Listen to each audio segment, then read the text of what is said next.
Hello everyone, welcome back to our YouTube channel Study for You. Yes friends, आज हम जैव विविधता के बारे में पढ़ेंगे। जैव विविधता जिसे इंग्लिश में हम बायोडाइवर्सिटी बोलते हैं। आज जैव विविधता के 3 स्तर को भी जानेंगे, जैसे कि इसका आनुवांशिक, जातीय और पारिस्थितिक विविधता के बारे में पढ़ेंगे। तो आइए शुरू करते हैं और समझते हैं जैव विविधता क्या है।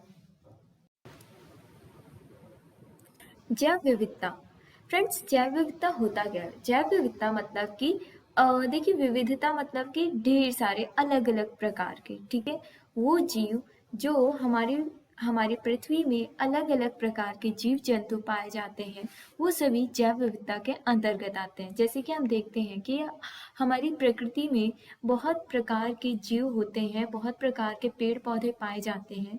तो जो अलग अलग प्रकार के पेड़ पौधे होते हैं, अलग अलग प्रकार के जीव जंतु होते हैं, वो सभी जैव विविधता के अंतर्गत आते हैं, ठीक है। प्रकृति में विशाल विविधता पाई जाती है, जिसमें एक सूक्ष्म मतलब एक छोटा सा छोटा और एक बड़ा सा बड़ा जीव पाया जाता है। छोटा सा छोटा जैसे हम प्लैंकटन मान सकते हैं। प्लैंकटन एक सबसे छोटा जीव है और व्हेल जो सबसे बड़ा जीव है पृथ्वी में, ठीक है। उसी तरह अगर पेड़ पौधों में बात की जाए तो सबसे छोटा जो वृक्ष है वो लाइकेन होता है और सबसे बड़ा वो रेडवुड ट्री माना जाता है। तो छोटा से छोटा जीव और बड़ा से बड़ा जीव, छोटे से छोटे पेड़ पौधे और बड़े से बड़े पेड़ पौधे हमारी प्रकृति में पाए जाते हैं और ये सभी डिफरेंट प्रकार के होते हैं। इनके अलग अलग प्रजातियां होती हैं, अलग अलग तरीके होते हैं। यह जैव विविधता एवं संपन्नता प्रकृति का एक अति महत्वपूर्ण भाग है, जो पृथ्वी पर विकास की प्रक्रिया का परिणाम है तथा निरंतर संरक्षण की प्रार्थी है। स्पष्ट है कि प्रकृति में जीवित समुदाय के मध्य मिलने वाली विभिन्न किस्मों की संख्या एवं विविधता का मापन ही जैव विविधता कहलाता है। इसमें किसी क्षेत्र के विभिन्न पारिस्थितिकी तंत्रों की संख्या एवं उनमें मिलने वाली जातियों की संख्या महत्वपूर्ण है, क्योंकि पृथ्वी पर स्थानिक अवस्थिति बदलते ही पारिस्थितिकी तंत्र की प्रकृति में बदल जाती है तथा जीवों की संख्या एवं विविधता में अंतर आ जाता है। आइए अब जैव विविधता का अर्थ देखते हैं। जैव विविधता, जैव मतलब जीव, विविधता मतलब डिफरेंसेस। अलग अलग जीव, अलग अलग प्रकार के जो जीव जंतु होते हैं, पेड़ पौधे होते हैं, वो किसी पर्टिकुलर प्लेस में रह रहे हों, उसी को हम जैव विविधता कहते हैं। जैव विविधता को इंग्लिश में बायोडाइवर्सिटी कहा जाता है। ओके, तो फ्रेंड्स, अगर किसी प्लेस में इकोसिस्टम है, ओके, इकोसिस्टम क्या होता है? इकोसिस्टम जहाँ पे पेड़ पौधे, कोई प्राकृतिक क्षेत्र है जहाँ पे पेड़ पौधे, जीव जंतु सब कुछ है, उसी को हम जैव विविधता कहते हैं। ओके, किसी प्राकृतिक प्रदेश में पाई जाने वाली कोई जंगली या पालतू जीव जंतु हो या फिर अलग अलग प्रकार के पादप क्या होते हैं? पेड़ पौधे, ठीक है। अलग अलग प्रकार के पेड़ पौधे, उनकी अलग अलग प्रजातियां, इन सभी को, इन डिफरेंसेस को क्या कहा जाता है? जैव विविधता कहते हैं। ओके, अगर देखिए तो हमारा पर्यावरण, जो हमारा एनवायरनमेंट है, ये कई हजारों साल पहले से शुरू हुआ है। धीरे धीरे इसका डेवलपमेंट होना स्टार्ट हुआ, ठीक है। आज के टाइम पे देखें तो हम जो मानवीय लोग हैं, हम इंसान लोग इतना ज़्यादा प्राकृतिक क्षेत्रों में इंटरफेयर करने लगे हैं कि उनका जो प्राकृतिक आवास है, ठीक है, कहने का मतलब जो जीव जंतु है, उनका प्राकृतिक आवास क्या है? उनका जंगल है। उसको हम विनाश कर रहे हैं, उसको खत्म कर रहे हैं, जिसके कारण क्या हो रहा है? जैव विविधता धीरे धीरे समाप्त हो रहा है, इनमें संकट आ रहा है। अब कैसे आ रहा है? जैसे कि हम जानते हैं कि पहले बहुत प्रकार के जीव जंतु होते थे, उनमें से कई ऐसे जीव जंतु हैं जो अब समाप्त हो चुके हैं। बहुत से जीव जंतु हैं जो किसमें? एंडेंजर्ड लिस्ट में शामिल है। या फिर ये कह लीजिए कि बहुत से ऐसे पेड़ पौधे हैं जो पहले के जमाने में तो पाए जाते थे, लेकिन आज के टाइम पे उन पेड़ पौधों की प्रजातियां समाप्त हो चुकी हैं। ओके, तो ये क्या हो रहा है? हमारे प्राकृतिक क्षेत्रों में या हमारे जो जैव विविधता है उस पर संकट गहरा आ गया है। जैव विविधता के प्रमुख 5 पक्ष निम्नलिखित हैं। पहला है अलग अलग प्रकार के जो पारिस्थितिकी तंत्र, जिसमें अलग अलग पेड़ पौधे, जीव जंतु, इन सबका जो ग्रुप होता है इनका परिवेश से आबद्ध रहते हैं। किसी प्रदेश या क्षेत्र में पाई जाने वाली प्रजातियों की कुल संख्या। देखिए जैव विविधता पता कैसे करते हैं। जैव विविधता पता करने का प्रोसेस ये होता है कि कोई भी एक पर्टिकुलर क्षेत्र है, ठीक है, कोई पर्टिकुलर प्लेस है, उस प्लेस में हम देखेंगे कि कितनी तरह की कौन कौन सी प्रजातियां हैं। मतलब अगर हम पेड़ पौधे का देखेंगे तो देखेंगे उस पेड़ की कितनी प्रजातियां उस क्षेत्र में हैं, या कोई जीव जंतु है तो कितने प्रकार की जातियां या कितने प्रकार के जीव जंतु उस पर्टिकुलर क्षेत्र में रह रहे हैं। अगला है किसी क्षेत्र की स्थानिक प्रजातियों की संख्या। किसी विशिष्ट प्रजातियों की आनुवंशिक विविधता। किसी प्रजाति विशेष की गौड़ जनसंख्या जो आनुवंशिक विविधता का आलिंगन करती है। प्रकृति में पाए जाने वाले विविध जीवों तथा इसके मिले जुले पारिस्थितिकी संबंधों ने जीव मंडल को एक विशिष्ट पहचान तथा उत्पादक विशेषता प्रदान की है। जीवों के इस प्रकृति के आधार पर जैव विविधता को 3 वर्गों में डिवाइड किया गया है, जो पृथ्वी पर इन पारिस्थितिकी तंत्रों की रक्षा के लिए जरूरी है। तो आइए कौन कौन से हैं इसके जिसे इसको 3 भागों में विभाजित किया गया, तो देखते हैं। तो फ्रेंड्स, जो जैव विविधता है ये 3 प्रकार की होती है। कौन कौन सी? आनुवंशिक विविधता, प्रजातीय विविधता और पारितंत्र विविधता। आइए देखते हैं इन्हें। आइए अब देखते हैं आनुवंशिक विविधता। आनुवंशिक विविधता यह किसी प्रजाति विशेष में एक समान जीन की अलग अलग पीढ़ियों में मिलने वाली विविधता होती है। एक समान जीन जो हमारे डीएनए में पाया जाता है, ठीक है, तो वो जो एक समान जीन होंगे वो हमारे अलग अलग पीढ़ियों को बताएंगे, और यही जो अलग अलग पीढ़ियां होती हैं ये आनुवंशिक विविधता को दर्शाता है। जातीय विविधता क्या होता है? जातीय विविधता मतलब कोई पर्टिकुलर ग्रुप में आता है, जैसे कुत्ता एक अलग जाति का हो गया, बिल्ली एक अलग जाति की हो गई, ठीक है, गाय अलग जाति की हो गई, तो ये जातीय विविधता होता है, ठीक है। जैसे हम गुलाब, अगर पेड़ पौधे में बात करें तो गुलाब एक अलग जाति का हो गया, ओके। तो गुलाब में तो कई कलर के फ्लावर्स होते हैं, रेड, येलो, व्हाइट, पिंक, कई कलर के होते हैं, लेकिन वो क्या है? जातीय विविधता के अंतर्गत आता है, ठीक है। गुलाब गुलाब होगा, कुत्ता की कैटेगरी में जितने भी कुत्ते होंगे वो सारे आएंगे, बिल्ली की कैटेगरी में जितने भी बिल्ली जैसे होंगे वो बिल्ली की जाति में आएंगे, ठीक है। तो जातीय विविधता किसी पारिस्थितिकीय तंत्र या समुदाय विशेष में मिलने वाले अलग अलग प्रकार के जीवों की संख्या का विवरण जातीय विविधता कहलाता है।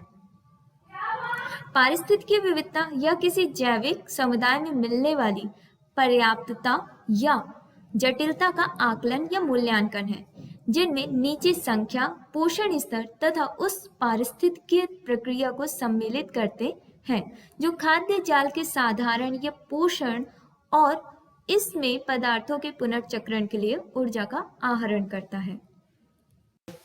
आइए अब जानते हैं कि पृथ्वी पर जातियों की संख्या कितनी है। 19वीं शताब्दी के महान अन्वेषक युग की समाप्ति के उपरांत कुछ वैज्ञानिकों ने स्पष्ट किया कि पृथ्वी पर पाए जाने वाली अलग अलग प्रकार की जो महत्वपूर्ण जीवित वस्तु है उसको खोजकर उनका नामकरण करना चाहिए। इसमें ज्यादातर जो रिसर्चर थे उन्होंने पक्षियों और स्तनधारियों वाली जातियों पर अधिक प्रकाश डालते हुए मतलब रिसर्च किया, ठीक है। कई दशकों में कीड़े मकोड़े व कवकों के बारे में किए गए अध्ययनों से स्पष्ट हुआ कि पृथ्वी पर अभी लाखों नई नई प्रजातियों का वैज्ञानिक अध्ययन किया जाना बचा हुआ है। अब तक किए गए अध्ययनों के उपरांत माना गया कि वर्तमान में प्रेजेंट टाइम में पृथ्वी पर कुल जीवों की जो संख्या है वो 2.1 मिलियन बताई जा रही है, जबकि कुल जातियां 9 से 52 मिलियन अनुमानित की गई है। इनमें से 30 मिलियन केवल उष्णकटिबंधीय कीड़ों के हैं और पृथ्वी पर कुल ज्ञात जातियों का 70% अकशेरुकी जीवों की है, जिनमें कीट, स्पोंजी, सीपी, कृमि ये मुख्य हैं। ओके, विश्व की कुल जातियों का केवल 10 से 15% उत्तरी अमेरिका और यूरोप में पाए जाते हैं। विकसित देशों में उच्च पादप और उच्च जीवों की अलग अलग नई प्रजातियां मिलती हैं, इसलिए जैव विविधता का मुख्य केंद्र उष्णकटिबंधीय क्षेत्र ही है। अब उष्णकटिबंधीय क्षेत्र कौन सा होता है? जहां से जो बीच का होता है ना, जो आपका इक्वेटर लाइन जाती है, या फिर हम ये कह लें कि विषुवतीय रेखा जो जाती है, उसके आसपास का क्षेत्र क्या होता है? उष्णकटिबंधीय क्षेत्र होता है। या फिर हम ये कहें कि जो ट्रॉपिक ऑफ कैप्रिकॉर्न है और ट्रॉपिक ऑफ कैंसर, इनके बीच में, कहने का मतलब कर्क रेखा और मकर रेखा के बीच का जो क्षेत्र है वह उष्णकटिबंधीय क्षेत्र के अंतर्गत आता है। तो उष्णकटिबंधीय क्षेत्र कौन सा क्षेत्र होता है? कर्क रेखा और मकर रेखा दोनों के बीच का जो क्षेत्र होता है वो उष्णकटिबंधीय क्षेत्र होता है, और उन्हीं एरिया में, उसी क्षेत्र में जैव विविधता अधिक पाई जाती है। इन महाविविधता वाले देशों में मिलने वाली अनेक जातियों का तो अभी भी वैज्ञानिक अध्ययन नहीं किया गया है। ओके, उदाहरण के रूप में अगर देखें तो मलेशिया प्रायद्वीपीय में फूलदार पौधों की लगभग 8000 प्रजातियां पाई जाती है, लेकिन अगर वहीं ब्रिटेन में देखें तो वहां सिर्फ 1400 प्रजातियां ही पाई गई हैं। इट मीन्स हम ये कह सकते हैं कि यहाँ पे अभी खोज करना बाकी है। यहाँ पे वैज्ञानिक अध्ययन अगर किया जाएगा तो यहाँ पे और अधिक जातियां प्राप्त होंगी, जबकि जो ब्रिटेन का क्षेत्र है वो मलेशिया प्रायद्वीपीय से 2 गुना बड़ा है। इट मीन्स ब्रिटेन में तो ज्यादा प्रजातियां होंगी ही। ओके, इस प्रकार ब्रिटेन में जितने उच्च पादपों की प्रजातियां हैं उससे अधिक वनस्पतिविद हैं। दूसरी ओर दक्षिणी अमेरिका में सैकड़ों वनस्पतियां हैं, जबकि वहां पादपों की संख्या 2 लाख जातियां हैं। ओके, आइए अब जानते हैं पारिस्थितिकी तंत्र की जैव विविधता। पारिस्थितिकी तंत्र, जिसे इंग्लिश में हम इकोसिस्टम कहते हैं। इकोसिस्टम 2 शब्दों से मिलकर बना है, इको प्लस सिस्टम। इको मतलब हमारा जो एनवायरमेंट है, ठीक है, उसे कहते हैं, और सिस्टम मतलब व्यवस्था। या फिर हिंदी में कहें तो इको, हम अगर आसान भाषा में समझे तो इको कहने का मतलब जो हमारा घर है। ओके, और सिस्टम व्यवस्था। तो एक ऐसा घर जहाँ पे हमें सारी व्यवस्थाएं मिलती है उसी को हम इकोसिस्टम कहते हैं। ठीक है, सारी व्यवस्थाएं कैसे? जैसे हमें भोजन मिलता है, जीवन यापन करने के लिए जगह मिलती है, कार्य मिलता है, वो क्या कहलाता है? ये सब क्या है?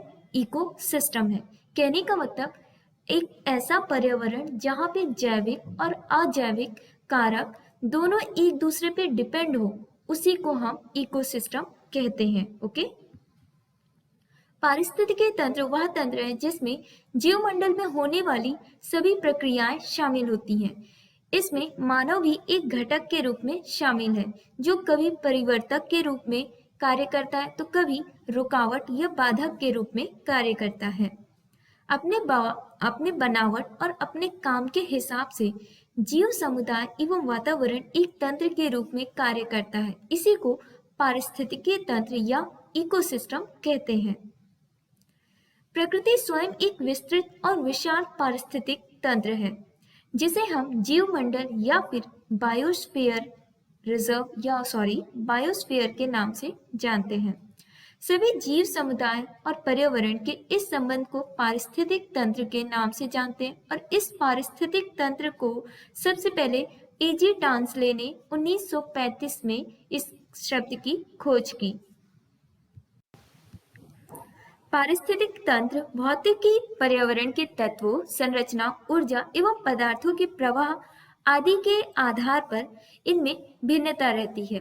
पृथ्वी पर पाया जाने वाला जीवमंडल सबसे बड़ा पारिस्थितिक तंत्र होता है या फिर सबसे बड़ा इकोसिस्टम होता है, लेकिन इस इकोसिस्टम के घटकों में भिन्नता होती है, जिसके कारण इनमें काफी अंतर आ जाता है। पारिस्थितिक तंत्र की भी अपनी स्वतंत्र जैव विविधता होती है, यह उसकी प्रकृति पर निर्भर करता है। उदाहरण के रूप में देखें तो वन पारिस्थितिक तंत्र, घास पारिस्थितिक तंत्र, झील पारिस्थितिक तंत्र, सागरीय पारिस्थितिक तंत्र, डेल्टा एवं ज्वारंदमुखी पारिस्थितिक तंत्र आदि में जैव विविधता में भारी अंतर पाया जाता है। ओके फ्रेंड्स, तो ये था आज का हमारा टॉपिक। मैं उम्मीद करती हूँ कि आपको ये समझ में आया होगा जैव विविधता। यदि आपको वीडियो पसंद आया हो तो वीडियो को लाइक, शेयर एंड चैनल को सब्सक्राइब करना बिल्कुल ना भूलें। Thank you.